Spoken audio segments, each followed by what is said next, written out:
சித்திரை மாதம் அப்படின்னாலே நிறைய பேருக்கு பயம் இருக்கும். காரணம் வெயில். வெயில்னாலே யாருக்காவது பிடிக்குமா அப்படின்னு போய் கேட்டு பாருங்களேன். எல்லாருமே சொல்லக்கூடிய ஒரு விஷயம், அப்பா எனக்கு வெயில்னாலே பயம்ப்பா, எனக்கு வெயில்னாலே அலர்ஜி, எனக்கு வெயில்னாலே ரொம்ப வேர்க்கும், வெயிலில் போனால் தலைவலிக்கும், எனக்கு வெயில் சேராது. இது மாதிரி நிறைய பேர் சொல்கிறத கேள்விப்பட்டிருப்பீங்க. குறிப்பாக வெளியில் அலைஞ்சு வேலை செய்கிறவங்க, பிறந்த குழந்தைகள், அதனால தான் சித்திரையில் குழந்தை பிறக்கக்கூடாது அப்படிங்கிறதுக்காகத்தான் ஆடி மாதம் திருமணமே வைக்கக்கூடாது அப்படின்னு சொல்லுவாங்க. ஏன்னா ஆடியில் கூடுனா சித்திரையில் குழந்தை பிறக்கும். சித்திரையில் குழந்தை பிறந்தா வெயிலின் தாக்கத்தால் அந்த குழந்தைக்கு நிறைய உடல் ரீதியான உபாதைகள் உண்டாகும்னு சொல்லி தான் ஆடியில் திருமணங்கள் பண்ணுறதில்ல. அடுத்தது பார்த்தீங்க அப்படின்னா வயதானவர்களுக்கு வீட்டுக்குள்ளே இருந்தால் கூட அந்த உஷ்ணத்தோட தாக்கம் ஏதாவது ஒரு வகையில் அவங்க உடலில் உபாதைகளை ஏற்படுத்தும் அப்படின்னு சொல்லப்படுது. நிறைய பேருக்குன்னு இல்லை, எல்லாருக்குமே பார்த்தீங்கன்னா வெயில்னா பயம்தான், உஷ்ணத்தால் ஏற்படக்கூடிய உபாதைகள் அப்படின்னா பயம்தான்.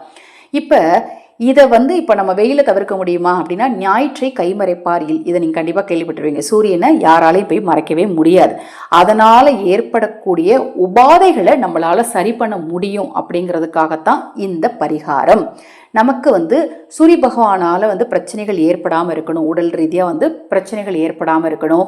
அதனால் குடும்பத்தில் சந்தோஷம் ஒரு சிலருக்கு கிடும். அதுவும் சரியாகணும் அப்படின்னா அக்னி நட்சத்திரம் முடிவதற்குள்ள ஒரே ஒரு நாள் மட்டுமாவது இந்த ஒரு விஷயத்தை செய்யுங்க. அக்னி நட்சத்திரம் 4/5/2026 திங்கக்கிழமையில ஆரம்பிச்சு 28/5/2026 வியாழக்கிழமையில முடியுது. இதில் உங்களுக்கு எப்போ டைம் கிடைக்குதோ அப்போ நான் சொல்லக்கூடிய இந்த ஒரு எளிமையான விஷயத்தை செய்யுங்க. நம்ம சேனல்ல நான் போடக்கூடிய பதிவுகளில் உங்களுக்கு சந்தேகம் இருந்தாலும், அக்ஷய பாத்திரம் உணவளிக்கும் திட்டத்தின் மூலம் இந்த அக்னி நட்சத்திர நாட்களில் ஆதரவற்றவர்களுக்கு உணவளிக்க விரும்பினாலும், உங்கள் தனிப்பட்ட பிரச்சனைகளுக்கு பிரத்யேகமாக பரிகாரங்கள் செய்து கொள்ள விரும்பினாலும் 9344692042 இந்த வாட்ஸ்அப் எண்ணிற்கு தொடர்பு கொள்ளுங்க. அதை பற்றிய தெளிவான விளக்கம் உங்களுக்கு கொடுக்கிறேன். அதுவும் குறிப்பாக இந்த அக்னி நட்சத்திர நாளில் நீங்கள் ஆதரவற்றவர்களுக்கு உணவளிக்கும் போது உங்கள் வாழ்க்கையில் இருக்கக்கூடிய பிரச்சனைகளும் கர்ம வினையும் நிச்சயமாக தீரும். சரி, இப்போ இந்த குறிப்பிட்ட நாள் சொல்லிட்டேன் இல்லையா, அந்த குறிப்பிட்ட நாளுக்குள்ள நீங்க செய்ய வேண்டிய தானம் என்ன? அதுல முதல் தானம் தண்ணீர் தானம், இரண்டாவது இளநீர் தானம், மூன்றாவது மோர் தானம். இந்த 3 தானங்கள்ல உங்களால் எது முடியுதோ, ஒரு 20 லிட்டர் தண்ணி கேன் வாங்கி யாராவது கட்டட வேலை செய்யறவங்களுக்கு கொண்டு போய் கொடுங்க. நான் தண்ணியை கொண்டு போய் யாருக்கு கொண்டு போய் கொடுக்க முடியுங்க அப்படிங்கிற கேள்வி கண்டிப்பா யாராவது கேட்பீங்க. ஒரு 20 லிட்டர் கேன் தண்ணி வாங்க. கட்டட வேலை செய்வாங்க இல்லையா, அவங்க வெயிலில் தான் வேலை செய்கிறாங்க, அவங்களுக்கு கொண்டு போய் கொடுத்துருங்க.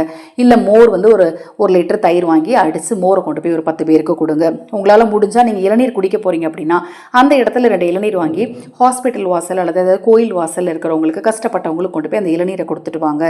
உங்கள் வீட்டில் உங்கள் ஜாதக ரீதியாகவும் சரி, அல்லது இப்போ இருக்கக்கூடிய அக்னி நட்சத்திர வெயிலால் ஏற்படக்கூடிய உபாதைகளும் சரி, இப்போ நீங்கள் செய்யக்கூடிய இந்த தானத்தால், அந்த குறிப்பிட்ட நாட்களில் செய்யக்கூடிய இந்த தானத்தால் நிச்சயமாக சரியாகும். நம்பிக்கையோடு செஞ்சு பாருங்க. ரொம்ப ரொம்ப எளிமையான இந்த விஷயத்தை நீங்களும் செய்யுங்க, மற்றவர்களுக்கும் சொல்லுங்க. தொடர்ந்து நம்ம சேனல்ல பாருங்க. ஹரஹர சங்கர, ஜெய் ஜெய் சங்கர. மகாபெரிவா திருவடி பாதம் சரணம் சரணம். நல்லதே நடக்கட்டும்.